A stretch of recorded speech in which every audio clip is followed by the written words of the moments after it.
Hey everybody, we are going to look at Youngblood number 2, and I'm going to do you a big favor by giving you a important heads up on what's soon to be an extremely valuable comic book because of the cultural relevance that this is soon to take on.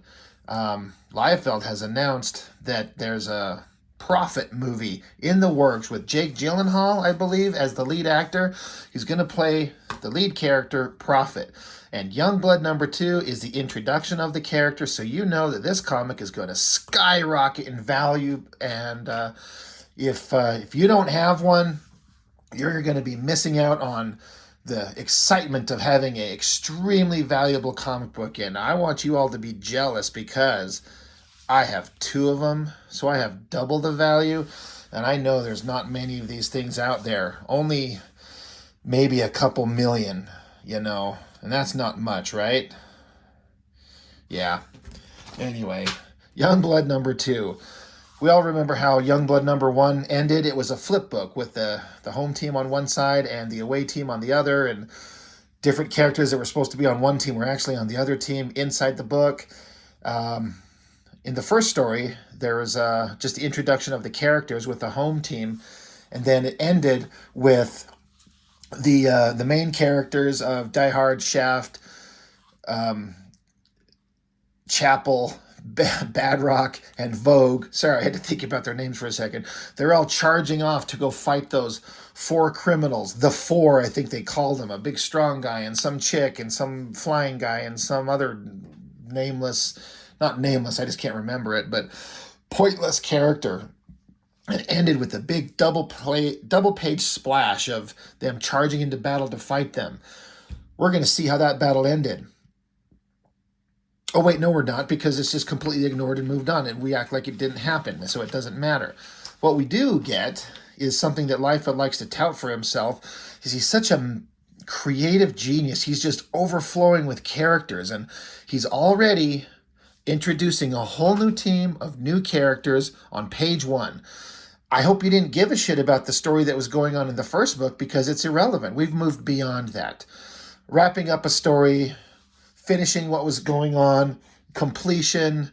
Those are things for other comic books. Those are other books. We don't do that in Image Comics Youngblood, where we got everyone's genius hero, Rob Liefeld, creator, writer, penciler, inker. Yeah, we don't worry about continuity and cohesion. We just throw shit at the wall, up to including another giant team, a big team of characters that are like, oh, you got the lead guy that carries guns and has got weird things going on in his eyes. You can't really tell here, but you will. That I think this guy's name is Cross, and he's got like a tattoo of a cross over his eyes. But watch as we go along. The cross just switches eyes, literally from panel to panel. It'll be on one side here, then it'll be on the other side here. But super team, big tough guy with a bunch of pouches and guns and gears. Look at this hand holding that gun. I mean, do I even need to? I don't. So is that supposed to be Cable, sort of? Oh, a big, giant, superhuman, strong bad guy. Couple of girls, the hot one and the tough one, and then of course an animalistic character. This is so original. I have never seen anything like this anywhere in the history of Marvel or Image Comics anywhere. This is so brand new. They're so unique. We are lucky to be introduced to these amazing characters. And so trying to, the names. I think he's Cross. This guy's name is Wildmane. They're going to get somebody called Dark Thorn, and he's bad because the name is Thorn with 2 N's. It's very scary. I can't remember the names of these other characters. But it's like not Youngblood, it's like X-Force number 1. Here's a team of characters storming a bad guy's base of operations, fighting a bunch of nameless, faceless, who cares villains. Like, who cares? But this girl identifies herself as Battle Axe. I bet you can't tell why. That's incredibly unique. Oh, the big strong guy, his name is Gray. Okay, that's And then this guy says, good work, Gray Storm. I guess that's who the girl is. She just kind of floats around and does nothing, but her name is Storm. Okay. I mean, okay. But look right here. You see the cross on his eye on this side? It's on the left. Now look at this panel. It's on the right. Look at this panel. It's on the left. This is either Rob Liefeld being a fucking twat or he's just stupid. Like he doesn't know, he doesn't care. He has to know. But what is the reason for the cross jumping back and forth? Was it some kind of like, I'm going to do this mysterious thing and I'm not going to tell people that the cross changes on across his face? Because it's never explained. And please correct me if I'm wrong. If you're a fan of Image Comics and Extreme Studios and you followed all of this stuff in depth, as far as I know, you never, ever, ever see any of these characters again.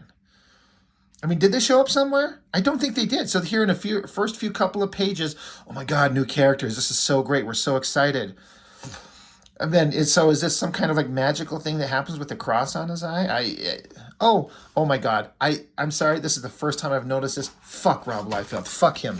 Look at, see her eye patch there? It's on the right. Right over here. It's on the left. What in the fuck is going on? Like, does he think we're all stupid or does he think he's some kind of savant genius? Artistically speaking, it's all pretty fairly typical him. If you've watched my videos, and as a fan of mine recently mentioned, he's like, it's Rob versus Rob. Me, Rob Norton, versus Rob Liefeld when I tend to shit on his artwork. It's not 100% shitting on him. It's not. There's stuff he's done that I like. I like his New Mutants and his X-Force work, and then the older his work is, the more I like it, and the newer it is, the more I hate it. And this is starting to transition from, it's like the honeymoon's starting to get a little old. It's like, all right, I've been in love with you and I've enjoyed your work. And he's still penciling and inking himself, which I think is the best version of himself. But this stuff is just, you're starting to go, you can't just like bend over and just shit in your hands and throw it on the wall and be like, art, creativity, interesting, look at it, I made it, so therefore it's interesting, it has to be good because I made it, because I did X-Force #1 that sold 5-point-something million copies, so I'm a genius and I know what I'm doing. Look at what I did. I created this team and I'm good and you have to respect it. Like, no, I don't. And then he does this like Jack Kirby thing. Like, this character's name is Kirby, and he's like an old guy with gray hair and a stogie. It's clearly supposed to be like a Jack Kirby kind of riff, which, whatever. It's kind of stupid. And they're also trying to find another character because they're looking for Dark Thorn, but they're also Dark Angel, DARC, Dark Angel. It's almost like if he was some kind of twat that created a character named Tiger and had it TYGER. Only twats would do that.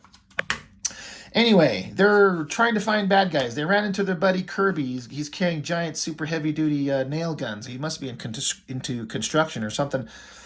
So, switching cross-face guy. Like, they got to take off. Let's go. Let's run. Let's be a superhero team. Off they go. Well, let's see if this story plays out and what we come in, what the importance of the story to the narrative of this, what it turns into. Oh, we got this guy. I feel like I've seen this image in another comic, or maybe I'm just remembering it from here. This is his, like, in X-Force, there was Strife. There was the big bad guy standing there looking ominous and epic and powerful, and he had these short, stumpy little legs. Liefeld really he's going to focus on the face and then kind of focus on the body, and by the time he gets down to the feet, he's done.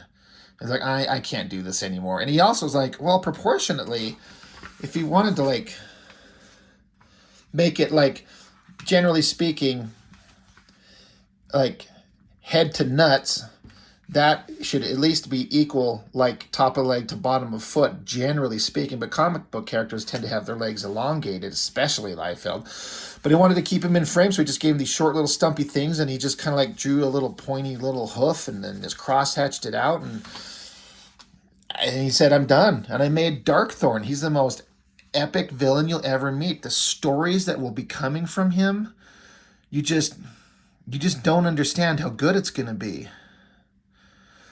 You notice the back of him here? He's got these little whatevers and nothing. Like, are these little whatevers here? Is that supposed to be these? And then what are these tubes? Are they connected to him? Is that like, he's got a proton pack on or something? Or like 6 proton packs, and these are the connecting wires?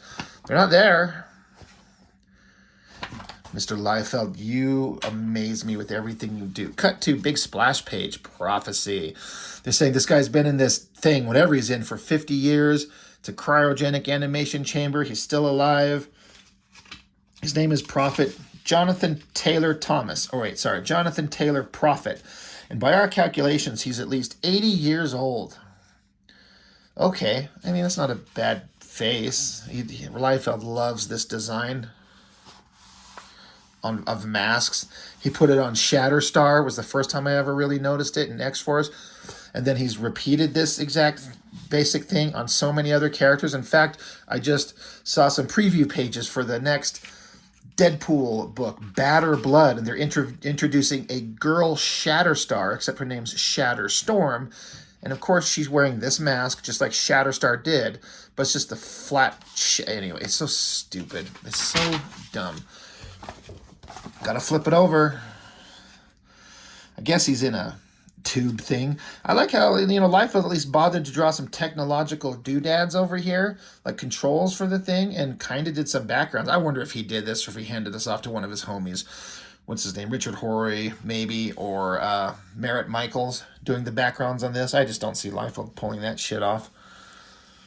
But anyway, I mentioned this technological doodads on the tank, because that'll come up here in a minute. And it's a good thing that they put him in his cryogenic tank with, like, I think it's a giant dildo on his back and some smoke pipes or something like that. Is he a robot? He's a transformer with all these big metal pipes. It's like his exhaust, I guess. I mean, you tell me what it is. Oh my God, it's Sci-Fire. I didn't think he showed up in any of the comics again besides issue 1, but there he is right there. That might be the last appearance of him. We'll actually have to pay attention to that. Anyway, they're just like, oh my God, he's here. He's been in stasis for 80 years. He's the product of some groundbreaking biogenetic experiments conducted under the supervision of Dr. Garnet Wells sometime around the Second World War. All right. That's cool. That's cool. I don't know. I was just going to say how the scientist guy... Oh, right. Yeah. Scientist guy looks like a super buff soul patch wearing douchebag twat. And he's wearing sunglasses. Mr. Liefeld's and his genius art. Look at those mutant, like, deformed hands. I think before he got on scene here, I think he sheared off his thumb. And then the fingers on this hand, they're just gone. And, like, fat scientist lady in the background is just trying to keep it quiet while she's, like, asleep. She's like, I'm just going to go to sleep and pretend I'm not, witness to him shredding his own hands off, and hopefully the team doesn't notice. Let's look at her titties just for a second. Anyway. And am I wrong? Does he have like a soul patch kind of thing? The stupid little beard? Or is that just some weird... Because this is supposed to be him over here, right? And he doesn't have it. He doesn't have pupils in his eyes. Jesus Christ, his glasses don't even have connectors that go over his ears. What the fuck?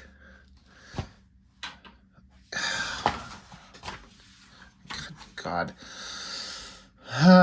Scientist guy. I don't know. He's sitting at some control panels. They've got him. They had to, like, color on underwear. Sorry, I gotta stabilize my camera here. They had to color on underwear so it didn't look like he's a dickless, like, Ken doll neutered body. So they colored on underwear, dark over it looks like a little bikini, so it's like he's a chick. Dark up front and light. Really, like, what the fuck? Just make it white, like whitey tighties. Tighty whiteys. There he's naked there. Maybe it looks like. Maybe his junk is flopping around. He doesn't have any because we established it up here. Just giving some kind of like breakdown of who he is, and that is just the most amazing fist you've ever seen. Just, this is John Prophet. I hope this scene is in the Prophet movie with Jake Gyllenhaal. That'll be great. That would be some great comics. Anyway, now that we spent multiple pages explaining who he is, the war has reached fever pitch, and eventually Wells was forced to stop his experiments and conceal the work he'd done. Blah, blah, blah, blah, blah.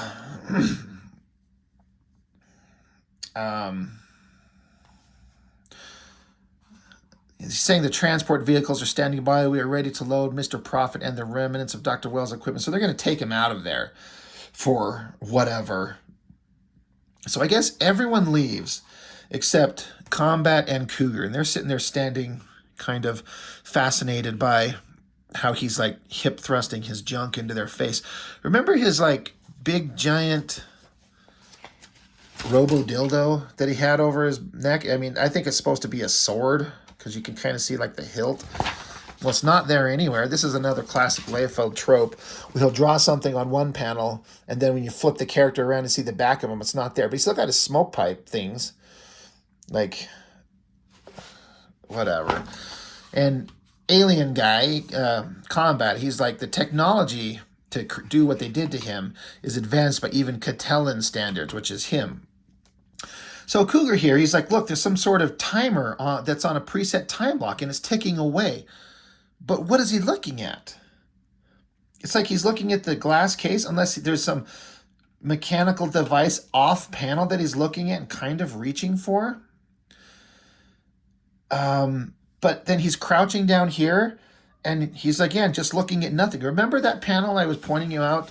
There's all this technological doodads, like could be like controls and buttons. Well, they're not there anymore because those are hard to draw. And I bet he had his homies draw that on there. He didn't fucking do that. So you have him working. Basically, he finds a time lock. He's like, let's see if I can find some sort of readout or something. Like, so he sees some kind of technological doodad, and it's got a timer on it. And so he starts fidgeting with it. And he accidentally, I guess, wakes him up. He releases him. So he's in his little glass tube, a blow up of something, but there's no communication device. There's no like input, no computer pad, no buttons, no nothing. Because that's really hard to draw, I guess. You couldn't put just a little tiny box down here on the bottom with some squares for buttons. No, because he wants to draw big angry faces and mutant hands and big bulging packages because he's Rob Liefeld and we are here for it. Oh yeah, we gotta flip it over again.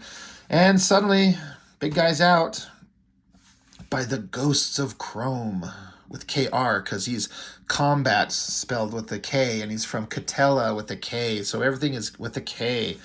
Whoops. And there he is with that ridiculous outfit and this giant perm, and we're supposed to be like, oh my God, it's Prophet. It's John Taylor Prophet.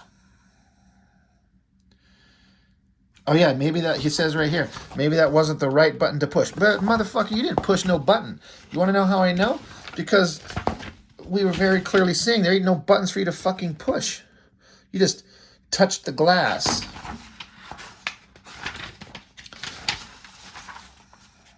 I remember kind of liking that face shot. It's all right. It's got some like inner computer program that talks to him. Prime directive, eliminate disciples, subject identification, disciples, unverified, insufficient data, humanoid life forms, negative. So Cougar decides to like, oh, don't be giving me the ass eyes, motherfucker. He jumps in the air and is gonna just suddenly he escalates the situation for no reason except we need to have a comic, we need to have a fight. So Cougar's apparently a fucking retard. He just jumps at him and jumps on his back. So Prophet, he's under attack. So he flips him off and just, he figures, well, these guys must be bad guys. They're attacking me. And so Combat gets out his giant stick with glowing energies on it and they're going to do something. So he decks him across the face. I didn't mind that panel, like the energy stuff. It's okay. The anatomy here is just really weird. Anyway, he beats him up, and they're having tough guy talk back and forth. His inner like computer is just, it's like it's talking to him. Damage sustained minimal. Body bank recharging. Amplifying pulse. Body bank energized. Okay, I mean that's kind of interesting. Stupid cards. Die Hard. Bedrock. Who cares? Gonna have a big old face off. Got to have big posing and action, and we're gonna kick ass. And so they slam each other. Man, Prophet is a big, giant, thick brother, right?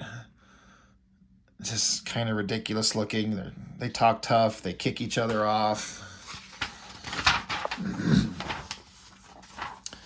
I guess now, after this big, giant, crazy explosion, blast lines behind them, Sentinel shows up, gives them a punch. This is okay. That's not bad. And then he yells at Riptide.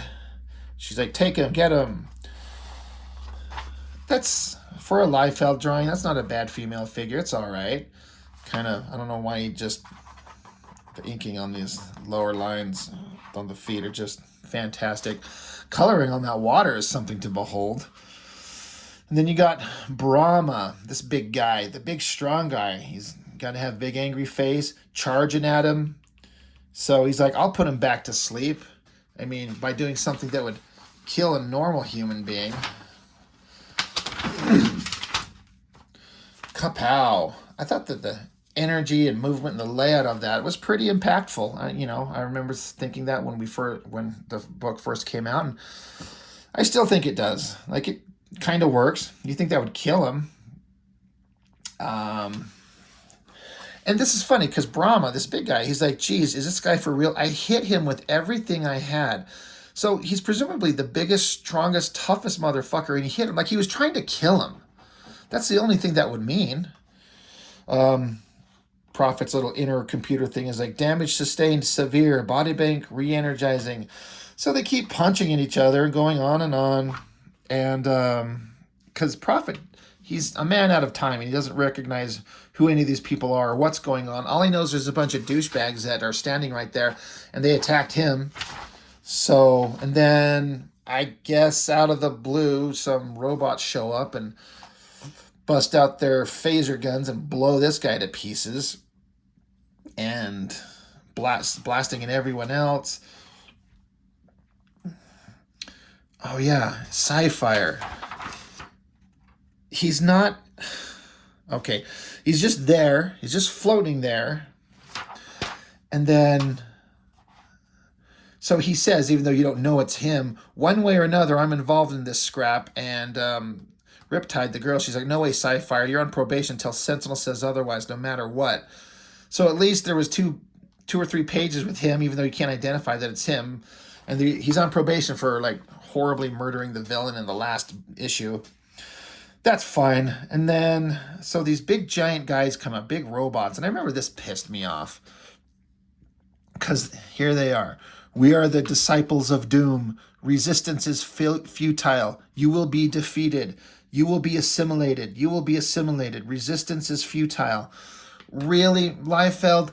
Fuck you with a capital F. Fuck you. You can't come up with something different than what you saw in Star Trek The Next Generation. That is like the most classic phrase from the most important and culturally relevant villain in that franchise. Resistance is futile. You will be assimilated. And you have to throw that in here with your stupid robot things. Man, fuck you. Oh, and then we switch over to the end of the book. And just randomly, here's the team again. Wahoo! Have no fear, folks, because the cavalry's just arrived. The name's Kirby, and these here are the Berserkers. And from the looks of things, I definitely have to say it's Berserkin time. Battle Axe, Cross, Gray, Kirby, Storm, and Wildmane, who apparently lost his fucking underwear. Look, he's just got his little golden yellow ass out. Thank God he's not flipped the other way. You don't have to stare at his little hairy dangle dork. And then also look, do you see how these are both like left feet, right? Like, this is appropriate, where you got your big toe and then your little toes going down, and kind of the bigger part of your foot on this side of it. And then he repeated the same thing over here, although he's got one less toe. Bigger toe, kind of the bigger, it's the same foot. It's two left feet and no underwear. And fuck you, because he's Rob Liefeld and he's amazing. And maybe that doesn't matter to anybody else. Maybe I'm just an asshole, right?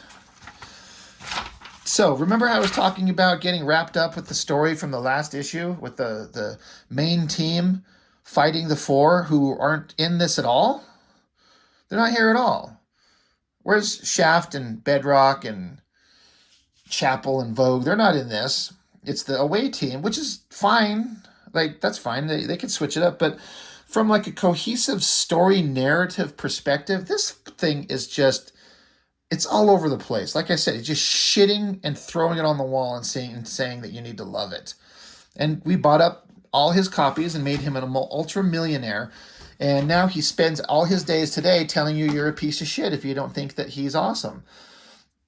On the flip side, you got Shadowhawk drawn by Liefeld. There's the home team. Where were they? Well, they were standing posing, and Shadowhawk gets his character debut in the 4-page thing here in Youngblood #2. And this is all pretty kind of generic, everyday stuff. It's fine. Just showing who the character is, and Valentino's artwork not being great. But he takes on some bad guys, beats the shit out of them, snaps his spine. You are Shadowhawk, and he's taking back the night. Yeah, I guess. Anyway, that is Youngblood #2. Get your copies out. Get them graded. Get them slabbed. They're going to be worth lots and lots of money once that Prophet movie gets made, because that's the first introduction of the character. And I'm sure he'll resemble this version of the character in many ways. I am positive of it. How could he not?